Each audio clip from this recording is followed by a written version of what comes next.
Good evening and welcome to the first of two Inside Government shows that we're bringing to you tonight, produced by Cayuga Community College and The Citizen that are covering election 2023.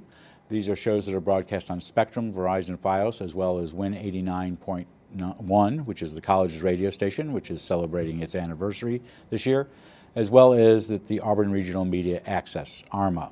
I'm your host, Guy Cosentino. For the last 2 weeks, we've had several forums where we've had candidates for the 1st, 3rd, and 10th Legislative District for the Cayuga County Legislature in the studio to talk about the campaign and the issues that are facing Cayuga County residents. And next week, we're going to finish off with our City Council forum on Tuesday and our race for mayor of the City of Auburn on Thursday, and I'll have more details of that at the end of this show. But tonight, we had hoped to bring you both candidates for the 4th Legislative District, which includes Aurelius, Fleming, and Springport.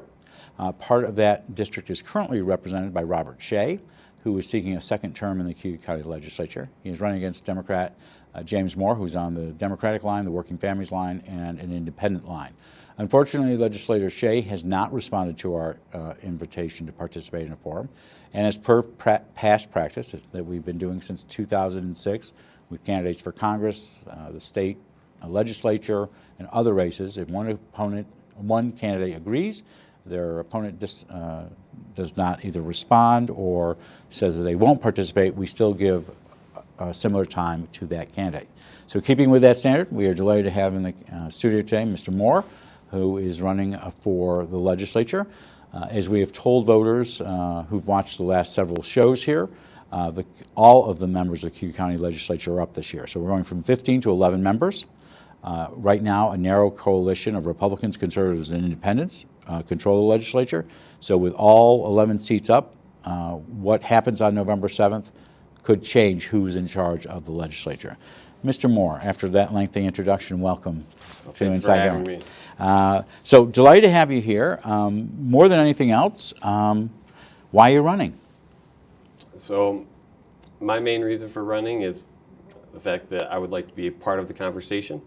My roots run very deep in the county, and I've been here through Union Springs and college. I'm still here. I also have... You went to Cayuga? Yes, Cayuga Community College. And you went to Union Springs School District? Yep. Okay. So all in that same district for them represent, well, Cayuga County, or the college is not in the district, right. But I do recommend for any young high school student that they should come to CCC, get your basics out of the way, save some money before you go on. And it gives you that little bit of extra time to find what you want, what you're looking for. Did you go on past Cayuga? Yeah, I went to Oswego State. Okay. Yeah. And what do you do for a living? Right now I'm a general contractor with Bishop Brothers Contracting. And what do they do? They build homes. I don't like to call it houses. They build homes. Okay. Additions, brand new, remodels, anything. And so back to the original question, why you're running? It's my passion for the county, for the area. Growing up here, you see a lot of changes, and I would like to be a part of that discussion. You know, I have a large family, and it's very important to me that we make this county economically independent and someplace that people want to stay and bring more businesses in. You have several family members who were in public service, if I am correct on this, both your grandfather and your cousin. Who were they? Yeah, or are they? I shouldn't say were, are. Yeah, well, yeah, unfortunately, my grandfather passed, but George Duckett, he was the town justice of Fleming. My dad actually was the town supervisor, he was on the town board of Fleming, and my cousin is currently the county coroner. Dr. Duckett. Yeah, Dr. Duckett, and my brother actually is an assistant district attorney in Allegheny County. Okay. And my wife is a registered nurse, Oh. so a lot of service to others in this. So have you ever run for elective office before? Not elected office, but I was a union president at Hammond and Irving. I was there for about 20 years, and 10 of which I was a part of the union. Worked my way from the treasurer to financial secretary, and then the president, which was an honor to serve them, to just bring a voice to the table whenever we had our contract negotiation or grievance handling or any kind of mediation that needed to be done between either the company and a worker or even between two workers. And have you been involved in Democratic Party politics for any length of time? No, I have not. I vote on a regular basis, and to me it's always about looking at the candidate. I don't necessarily just find a line and follow that. Have you been going to county legislative meetings? I've actually been going through Zoom most of the time. I did go to 2 legislative meetings this past year, and most of them I've been trying to watch on Zoom. We have some family health things going on, and I'm trying to avoid exposure. And because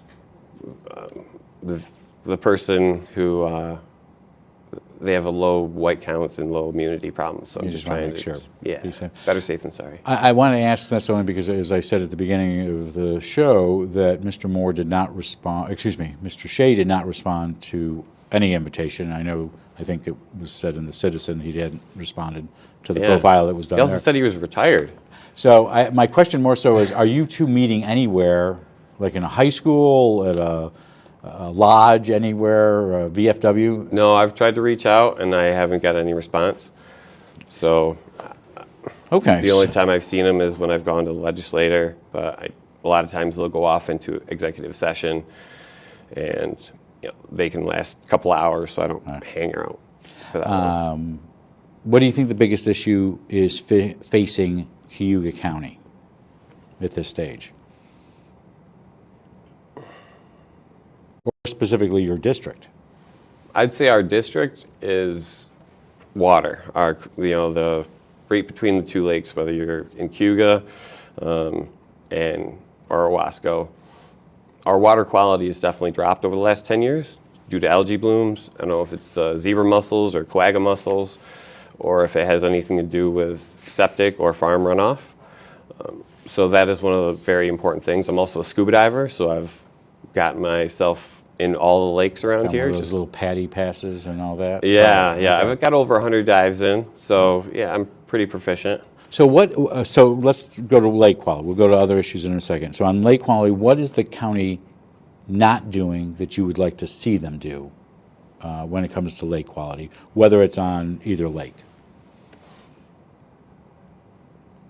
I think the county has done a decent job helping to guide people and working to promote best farming practices. And any of these large fields that may be in a watershed, they help to communicate with farms about what they put on it, just so that way it doesn't have runoff, whether you time it so there's no rain coming, and your manure or chemicals that you want to add to it, the soil, has time to soak in before it's washed away. Should the state be doing more?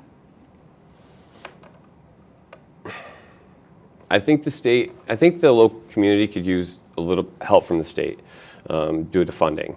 It's hard to get a lot of funding for some of the things that we need. Right now, I think we have finally some baseline tests, and I think it'll be important over the next 10 years to keep testing and testing just to make sure. So the work that the Finger Lakes Institute is doing. Yeah, and and they just got that 9-step program, I think it was. So I want to go back to the legislature just as a whole before getting to the breakout issues. Is there any specific committee you would like to serve on if you're elected? Economic development. It's very important to me. I'm also a very big advocate for our local farms. I've been fortunate enough to grow up next to the Young Farm at Spruce Havens, and over a decade of being around there, I've got to see a lot of their practices and how they work, and it's very enlightening to see their day-to-day. So you mentioned economic development a few minutes ago. So the most common story in the news over the last maybe 3 months has been this issue of the Cayuga Economic Development Agency and what they've been doing, and then some questions about funding. first of all, are you familiar with what CEDA does? Yes. Yes. Are they doing their job? I feel they are. Yes. Okay. So there is, so there's an effort right now, these are my terms, not anybody else's, to defund CEDA, to take the 375 and send it somewhere else. One of the plans out there, which I've entitled the Shea Plan, who's the man running against you, or you're running against, is where that money would go to the IDA, which he is a member of. Yeah. Is that a good idea? There's things that CEDA can do that the IDA can't do. By being a private entity, they can keep things more confidential. And if you're a business owner or someone that wants to be a business owner, you don't really want politics to get involved. And if you're looking at a property to start your business, you really don't want it out there that you're looking at that property. You're still trying to figure out all the T's and dotting the T, crossing the T's, dotting the I's. And right. You'd want to make sure that no one else just comes in and bids on that, and then you have to go and pay more money for that same spot of land. So I think CEDA has done a great job. So you would not necessarily defund them? I'm not privy to all the legislative conversations, but from my opponent's plan, I've heard a little about it, and it seemed like he didn't have a plan before CEDA was defunded. It just seemed more of it was a small conversation. They thought, well, because of the changing in leadership over there and the Citizen's great reporting, I really am a fan of our local newspaper. At first I didn't appreciate it, but as I've gotten older, I've learned to really appreciate the fact that we have local news that actually just focuses on an Auburn, Cayuga County area.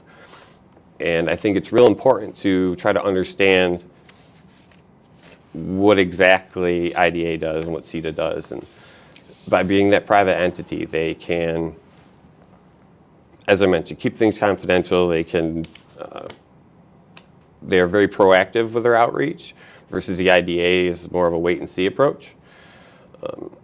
And where people come to them for tax breaks or other funding. Right.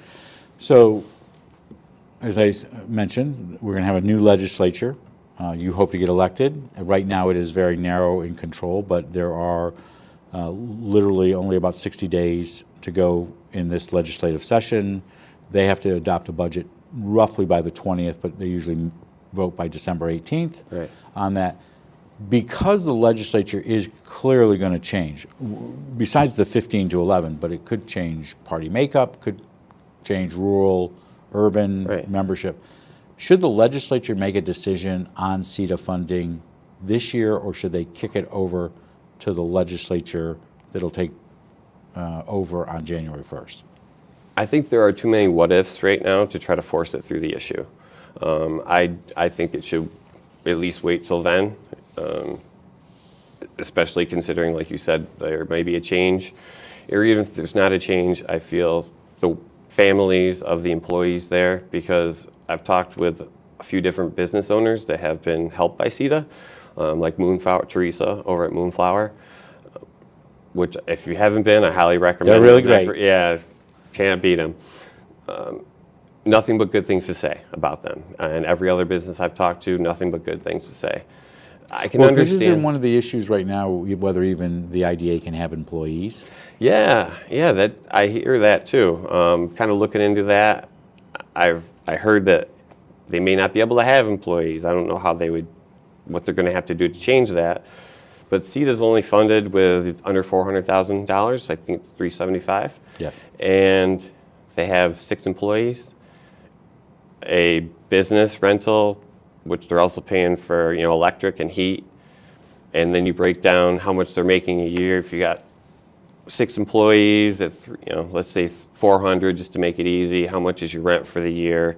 Maybe it's 100,000, so then you only have 300,000 towards insurance, salaries, and whatnot. So at this stage, bottom line, you're thinking more information needs to be gathered. Yeah, because I don't feel it's so right now, if you had to vote, fiscally responsible to just. If you had to vote on December 18th or December 20th, you would vote to keep CEDA funding for the coming year. Yes, Okay. I think that would be optimal. One of on this economic development front, you mentioned Micron a little bit ago. Maybe before the show we were talking, just chit-chatting. Do you think this idea of 10,000 jobs from Micron is going to be a reality? I think there'll be some jobs. I hope there's careers, honestly, versus jobs. You can get a job anywhere, but a career is really what most people want. They want to invest in that business and move on or move through it and actually make something out of it. So what should Cayuga County be doing when it comes to Micron? Reaching out as much as possible. We want to make sure when they come here, like you said, it's still not solid yet, but it seems like it's going to happen. And we want them to know they're still in the permitting and application Right. process, as in the view I saw the other day. Yeah, so they could still change, but we want to let them know that Cayuga County is willing to work with them in any way. I know that OCC had communicated with Micron recently, and they partnered to try to create more skilled workers for their. And I know right now there's 4 or 5 different county committees. First of all, are you sitting on any of those? No, I'm not. Have you attended any of them? No. Okay. So I know there's all these committees that are doing that. What would you hope the outcome of that committee work is? From what you know from reading the newspaper, as Will Rogers would say. So from that, I would hope that we can provide more housing, which I heard recently. We just 80 rooms or so for new homeless housing, which is great. We need more affordable homes out there. And also, as I mentioned, trying to get more skilled labor through CCC or other avenues. So I know there's 4 or 5 committees for Cayuga County. There's 4 or 5 committees for Onondaga County. There's 4 or 5 committees, I think, for Cortland, Madison, and Oswego. The joke always used to be that a camel is a horse designed by a committee. Should they be coordinating? Or is it okay for Cayuga County to have its 5 committees and all these other counties have all theirs as well? So I am all about working with other people. I think we need to be a united front when it comes to a large business like that. And any way that we can gain from that windfall, we should be trying to. And should Cayuga County have its own point person? Should they fund a position just to be dealing with and coordinating Micron? That is a good question. At this stage, I think it might be a little early, but part-time maybe. It should always be a discussion and see where things have been headed. I definitely feel we should be paying close attention to how things are changing day to day. So in the 3 communities you want to represent, Aurelius, Fleming, and Springport, there is some internet connectivity that works, and some of it is challenging. How big an issue is broadband in your district? It's still an issue. I have some people on Davis Road that I know, they still can't get Fios out there, and this is 2023. I really do feel that everyone needs to be connected, especially after the COVID and the Zoom, everybody working from home. I think it's important that we get that to the homes. As I understand, it kind of started over 10 years ago. So I feel that legislators should keep making policies that can push this along a little better. So besides policy, should the legislature also be funding some of this connectivity? If it comes down to that, I think that's a possibility. I'd have to look a little more into it. You know, I feel people pay a lot for their internet.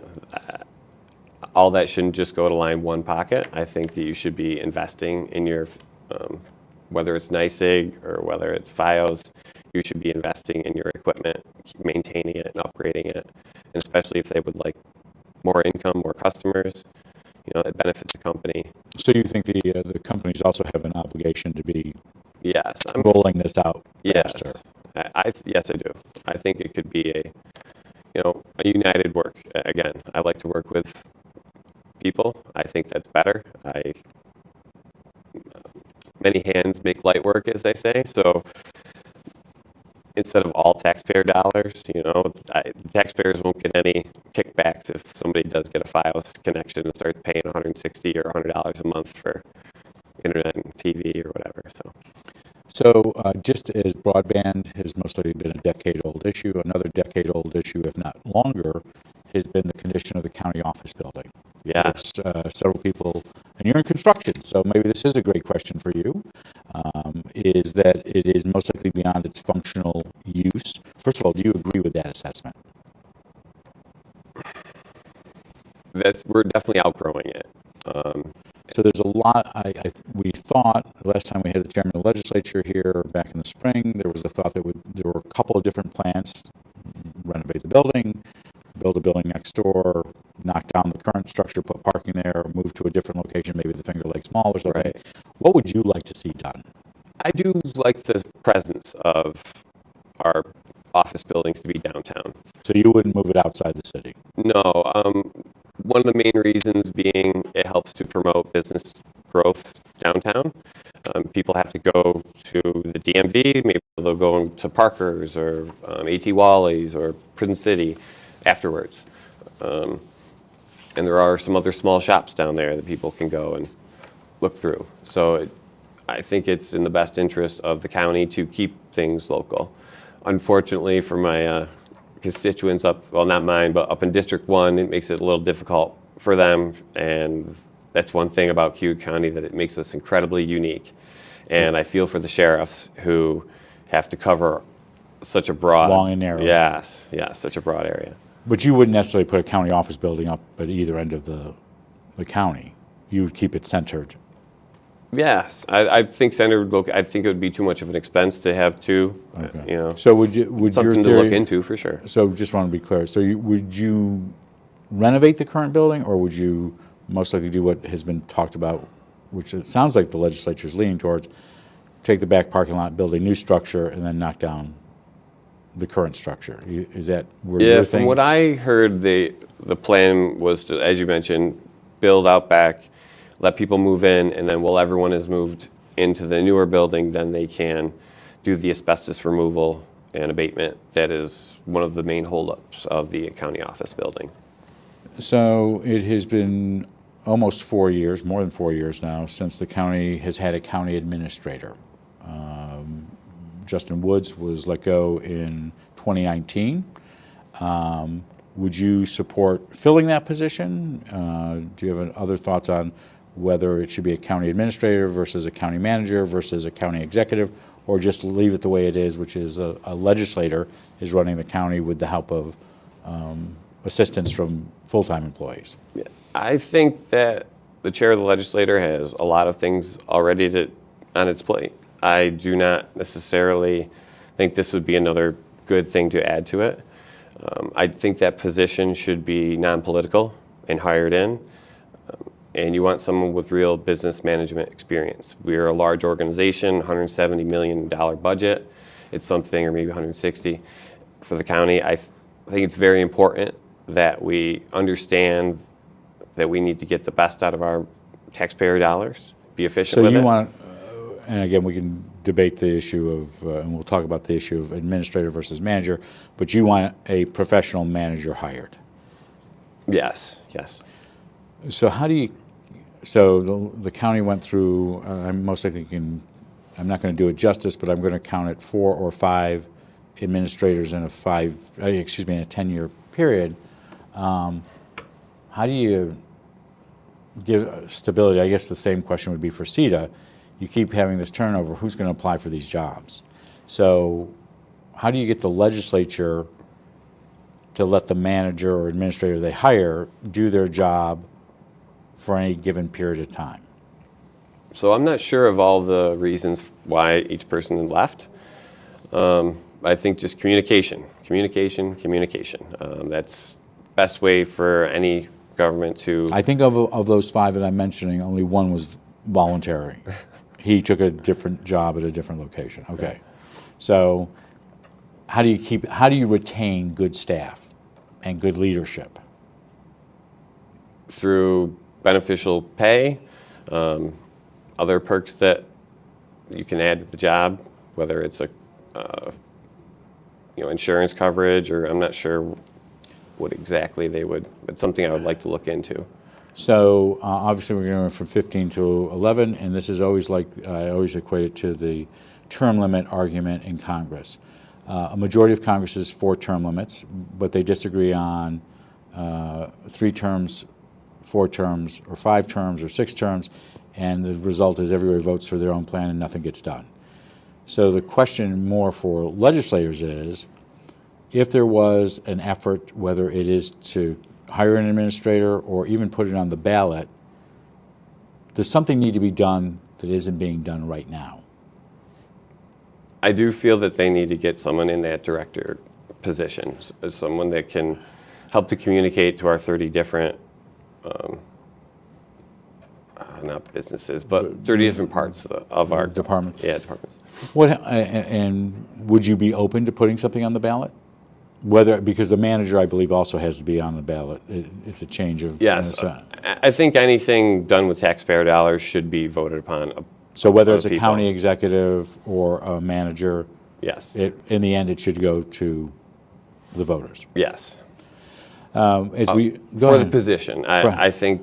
Not hiring them. Yeah. No, it'd be a long hiring process, I think. So but you're not supportive of a county executive. I know if they were going to try to do a county executive, they would have to do some changes in some of the. Well, they have to put it on a ballot for a referendum. Yeah, and it might be 5 years or so before we'd even be allowed to have a county executive, just depending on how long it takes to go through that process. So we've done this, as we've said, your opponent did not respond to an invitation. We give you 30 minutes as a one-on-one interview, but I do want to give you a minute or two at the end, as 30 minutes goes quick, is to let you talk to the camera behind me that's facing you and tell voters in the 4th District why they should elect you. Okay. Again, my name is James Moore, and running for that legislative district out there in Aurelius, Fleming, and Union Springs, or in Springport. I believe in our farms. I think it's very important. As a Democratic candidate, if you're Republican, why would you pick me? I feel as a pro-farm Democrat, it's a lot harder to come by. And I feel that I am able to communicate because of my experience with the Youngs and other farms that do a very good job of best practice farming, that we can try to do that with other small farms. And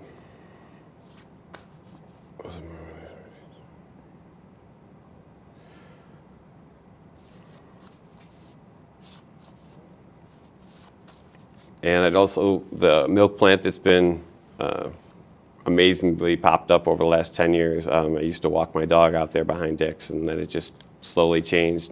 And it's great to see another big entity come locally. I think that over the next 10 years, nationwide farming is going to be a very important business model. Without farms, there is no food. People need to really appreciate the work that they do. They work incredibly hard, probably underpaid for the work they do. And I know from firsthand experience that these families that do run these farms operate negative some years, positive some. They really depend on the prices that are wholesale prices that they can't even really adjust themselves. So my plan would be to try to increase that communication from everyone so we can have a more united county.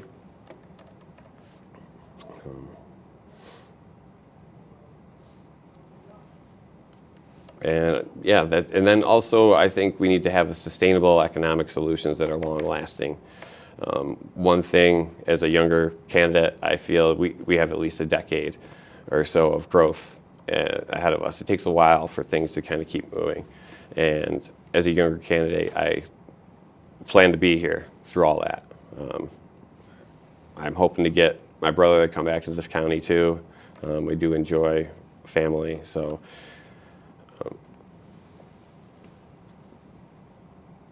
yeah, I think that's about where I stand on things. All right. Well, we want to thank James Moore, who is on the Democratic Working Families and Independent lines for the 4th Legislative District. This is a district that includes, as we said at the beginning of the show, Fleming, Aurelius, and Springport. As we also said, his opponent, Republican Robert Shea, who's a legislator right now, did not respond to our invitation. But we want to thank you for coming into the studio and doing this half hour with us to talk about the issues and why you're running. A quick programming note, we'll be back in just a moment with an interview with current Cayuga County legislator Elaine Daly for the new legislative district in the city. She currently represents part of the city now, but her opponent, Ali Mushin, did not respond to an invitation to participate in the forum. The new 9th legislative district covers the northeast quadrant of the city of Auburn. And then we'll finish off next week with our final forums. Robert Harding of the Citizen, the political reporter, will be back in the studio to talk to the candidates and ask them questions. On Tuesday, we'll have 3 of the members of who are running for the city council. 3 of the 4 have responded. Christine Kalarka, who is a current legislator, Brian Dahl, as well as Auburn School Board member Rhoda Overstreet Wilson. We'll conclude our final forum next Thursday with the race for mayor, which is always the highlight of the election season every 4 years, it seems. And we'll have both City Councilor Jimmy Giannatino and former Mayor Timothy C. Lattimore in the studio as well for a forum with Mr. Harding. We'll return after election week with our regular Inside Government and Beyond the Front Page programming. On November 14th, we have the guests that we have include Mayor Quill and Chairman Gould, who will be here for exit interviews since they're both leaving office, as well as Superintendent of Schools Jeff Perazzola, and we'll be talking with Assemblyman John Lamondes about tobacco cessation and the increase in tobacco use in New York. I'm Guy Cosentino for Cayuga Community College and the Citizen. We want to thank you for watching. Stick around for the next candidate interview, but otherwise have a good night and have a great tomorrow.